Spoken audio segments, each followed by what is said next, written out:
안녕하세요. 상식적이지 않은 것을 뒤집어서 상식으로 만드는 채널 드라마 뒤집기입니다. 네, 오늘 드라마 뒤집기는 황영웅을 둘러싼 여러 가지 신문 보도, 그리고 그에 대한 드라마 뒤집기의 생각을 말씀드리겠습니다. 3월 8일에도 황영웅을 비판하는 쪽의 기사들이 많이 나왔어요.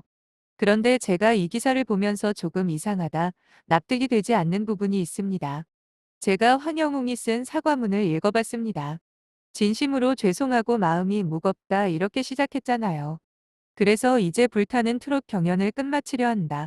그리고 결승전에 나가기 직전에 포기했죠. 사퇴했잖아요. 일생일대의 기회인데 그거를 중단한다는 게 얼마나 마음속으로 여러 가지 생각이 들었을까 하는 안타까운 마음이 들었습니다. 또 중요한 것은 황영웅 사과문에 보면 어린 시절의 일이라고 변명하지 않겠다. 지난 시간을 돌아보며 반성하고 오해는 풀고 진심으로 사과하겠다. 이렇게 얘기를 했습니다. 그렇죠. 어린 시절 일이라고 변명하지 않겠다. 사실은 사과하는 데 있어서는 자기 의견을 밝히기 위해서 변명을 하는 경우가 많아요. 자기도 모르게 변명하게 되잖아요. 그게 사람의 본성인 것 같더라고요. 사람이 실수한 일이 있을 때 자꾸 자기 입장을 얘기하다 보면 듣는 사람은 변명으로 들립니다. 그래서 조금 억울한 일이 있더라도 변명하지 않는 것이 오히려 좋은 방법이 아닌가라고 생각을 합니다. 황영웅이 바로 그렇게 얘기했잖아요. 어린 시절의 일이라고 변명하지 않겠다. 특히 이제 감히 한 번도 상상하지 못했던 과분한 사랑을 받았다. 참 공감이 가는 얘기죠.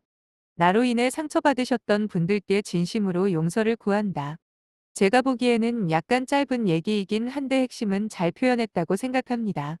그런데도 불구하고 비판은 계속되고 있는데 저는 3월 8일자에 나와 있던 여러 가지 기사를 보면서 기사의 방향이나 비판하는 방법에 있어서 제가 공감하기 어려운 부분이 있습니다. 왜냐면은 어떤 연예기자 출신 유튜버가 황영웅이 팬들을 상대로 팬미팅을 진행 중이다라고 얘기를 하면서 그걸 약간 논란거리인 것처럼 말했고요. 많은 신문들이 팬미팅을 하는 것을 부정적인 시각으로 보도했어요.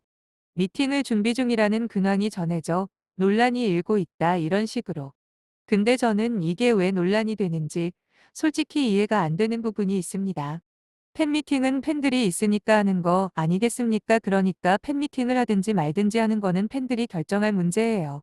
제3자가 팬미팅을 하라 마라 얘기하는 것이 과연 적절한가 이런 생각이 들었습니다. 만약 팬미팅을 했는데 사람들이 안 모였다 그러면 황영웅은 사람들이 나의 과거에 대해서 아직도 이렇게 마음이 풀리지 않았구나 다시 반성하는 기회가 되겠죠. 팬미팅을 했는데 팬들이 많이 왔다. 그러면 어떻겠습니까? 황영웅은 그렇게 많은 비난에도 불구하고 자신을 지지하고 아껴주는 사람들이 있다는 것에 대해서 다시 한번 고마움을 느끼면서 내가 진짜로 다시는 이렇게 또 다른 실수를 하지 말아야 되겠다. 남은 인생 더 진지하게 정직하고 깨끗하게 살아야 되겠다. 이렇게 반성하는 기회가 되지 않겠습니까? 그러니까 제3자가 팬 미팅을 하는 것에 대해서 약간 비난하는 쪽으로 보도할 필요는 없지 않는가 저는 이렇게 생각합니다. 또 3월 8일자에 인터넷에 나온 기사들을 보면 황영웅이 모든 활동을 잠시 중단하겠다는 입장을 밝힌 것이 아니다는 점을 짚었다. 그리고 특히 피해자들이 가장 화가 났던 부분은 자숙이나 활동 중단에 대한 계획이 전혀 없다는 이런 부분이에요. 제가 생각하기에는 과문에서도 밝혔지만 황영웅은 불타는 경연을 끝마치려 한다라고 발표했잖아요. 가장 중요한 순간에 일생일대의 좋은 기회를 스스로 포기했습니다. 포기라는 것은 자기 활동을 중단한 것 아니겠습니까? 자숙이라는 게 자신의 행동을 스스로 조심한다는 뜻입니다. 그렇기 때문에 결승전을 포기하겠다라고 하는 것 자체가 자숙한다는 의미잖아요. 자숙 중에서도 가장 큰 자숙을 하겠다는 의미가 아니겠습니까? 그런데 자숙이나 활동 중단에 대한 계획이 전혀 없다. 그래서 화가 난다. 저는 이 말은 좀 이해가 안 돼요. 이런 말은 제가 더 듣기로는 자숙이라는 단어를 쓰지 않아서 화가 났다는 말로 들려요. 또 하나 중요한 짚고 넘어가고 싶은 거는 피해자들이 가장 화가 났던 부분은 자숙하지 않았다는 점이다. 이 표현도 아주 이상합니다. 정말로 피해자들이 황영웅은 왜 자숙하지 않았느냐라고 화를 냈는지 분명하지 않아요. 피해자 중에 어떤 사람이 왜 자숙하지 않았느냐라고 화를 냈다면 당연히 그렇게 얘기할 수가 있겠죠. 이런 말을 하려면은 피해자 중에 어떤 피해자, 익명으로 하든지 아니면 실명으로 하든지 간에 황영욱이 자숙하지 않아서 화를 냈다라는 근거를 들어야 하죠.